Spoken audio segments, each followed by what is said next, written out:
시청자 여러분 안녕하십니까? 티베트와 달라이라마, 티베트 중앙정부에 대한 주간 뉴스를 시작하겠습니다. 티베트의 정신적 지도자 달라이라마는 간덴 보장과 남결 사원 주최 장수 기도에 참석했습니다. 펜파제링 대통령은 벨라쿠페와 훈수르 티베트 정착지 공식 방문을 마무리했습니다. 유엔 인권 최고 대표가 유엔 인권 이사회에서 티베트 인권 단합 강력 비판했습니다. 전 티베트 정치포럼 남기가 스위스에서 유럽 옹호를 순방을 마무리했습니다. 중국 연락관 상계갑이 중국 종교 박해 반대 시위에 참여했습니다. 티베트 박물관이 달라이라마의 삶을 조명한 미국 전시 투어를 성료했습니다.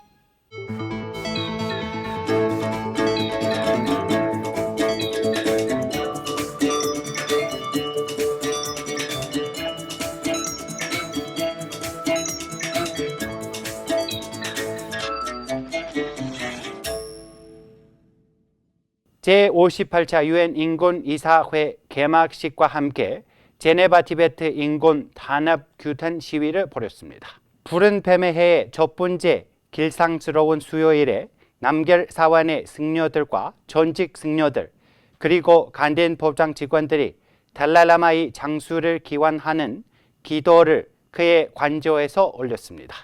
이 의식은 위대한 제5대 달라이라마의 불사의 정수를 부여하는 의례에 근거하여 진행되었으며 톰톡 림포체 남결사원 주지의 주관으로 거행되었습니다.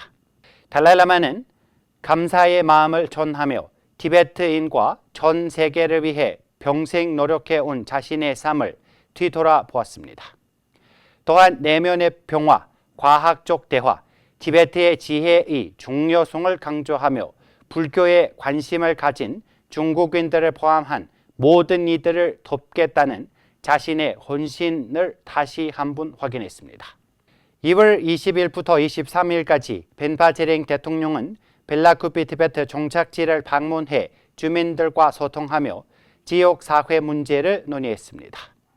티키랄소, 주쿠르, 티키랄소, 룩삼 정착지에 여러 캠핑을 돌려보며 프로젝트 개막, 학교 사원, 복지기관 방문을 진행했습니다.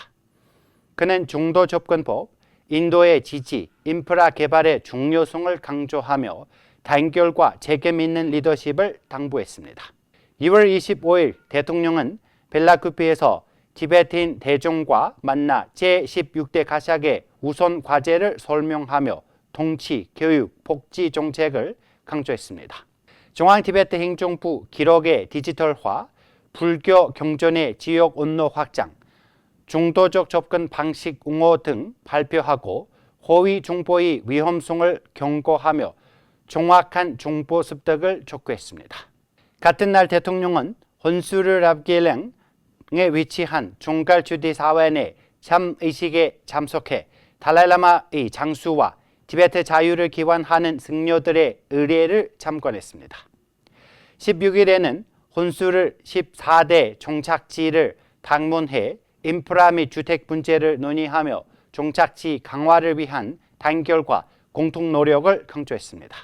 3월 2일 벨라쿠페에 위치한 셀마 도삼놀링 사원에서 제105대 간덴츠바 제슨 럽상 돌지 발상포를 위한 장수기대 공양이 거행되었습니다. 이 행사에는 겐포 수남덤필 국회의장, 펜파제링 대통령, 국회의원, 전직 장관들, 그리고 지역 티베트 지도자들이 참석했습니다.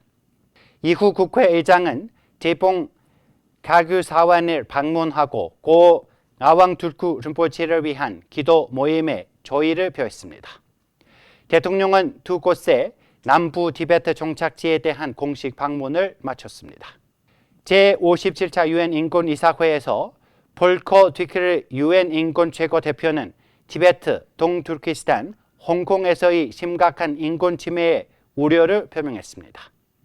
그는 중국이 변호사, 활동가, 기자들을 모호한 혐의로 자의적으로 구금하는 형태를 규탄했습니다.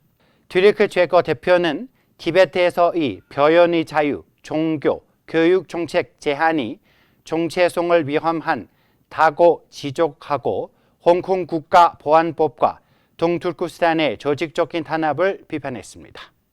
그는 중국이 유엔 권고안을 이행할 것을 촉구했으며 티베트 제네바 대표부는 지속적인 국제 압박의 필요성을 강조하며 그의 발언을 환영했습니다.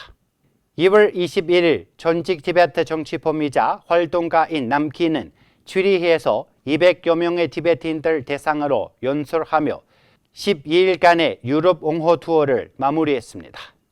스위스와 티베트 단체들이 주최한 이번 행사는 티베트의 지속적인 투쟁을 조명하는 데 집중했습니다.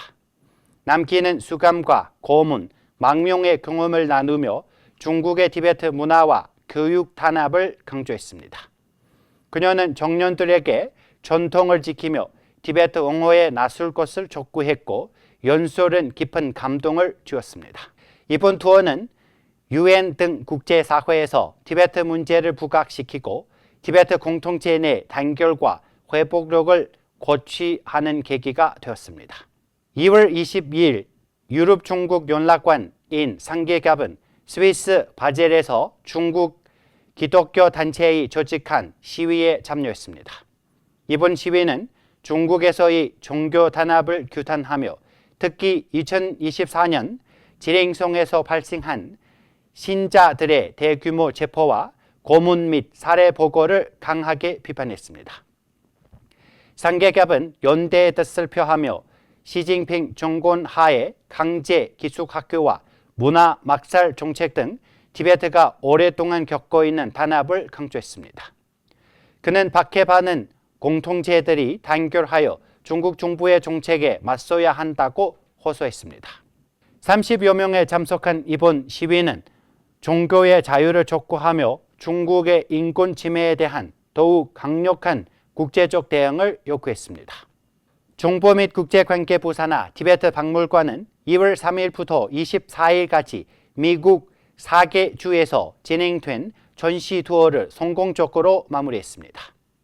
이번 전시는 그의 삶과 소원을 조명하며 뉴욕과 미네소타, 위스콘신, 시카고의 티베트 공동체 센터, 대학, 예술기관 등 12개 장소에서 개최되었습니다. 시카고 티베트 공동체 센터에서 열린 마지막 행사에는 노스웨스턴 대학의 켄 필러 교수와 스코키시 조지판 두센 시장이 참석했습니다. 티베트 협회들과 협력하여 진행된 이번 투어는 달라이라마의 90세를 맞이하는 해의 시작을 기념하며 지역 티베트인들과 외국인들에게 그의 유산을 이해하는 기회를 제공했습니다. 스위스 및 리히텐슈타인 티베트 공동체는 2월 24일 제58차 유엔 인권이사회 회기 개막에 맞춰 제네바 유엔 본부 앞에서 시위를 열고 티베트에서의 중국의 인권 침해를 규탄했습니다. 유엔 인권 최고 대표인 볼커 뒤레크는 잔혹 행위를 방지하기 위해 인권 보호의 중요성을 강조했습니다. 티베트 제네바 사무소의 유엔 옹호 담당관 분석 돕결은 시위에서 연설하며 티베트 내 탄압, 티베트 아동의 강제 동화, 그리고 수도관 탄압 문제를 부각시켰습니다. 또한 중국의 인권 기록을 비판하며 국제사회의 적극적으로 대응을 촉구했습니다. 이번 시위에는 40여 명의 중국 기독교인 포함해 80여 명이 참석하며 중국의 광범위한 종교 탄압 문제에 대해 관심을 불러일으켰습니다.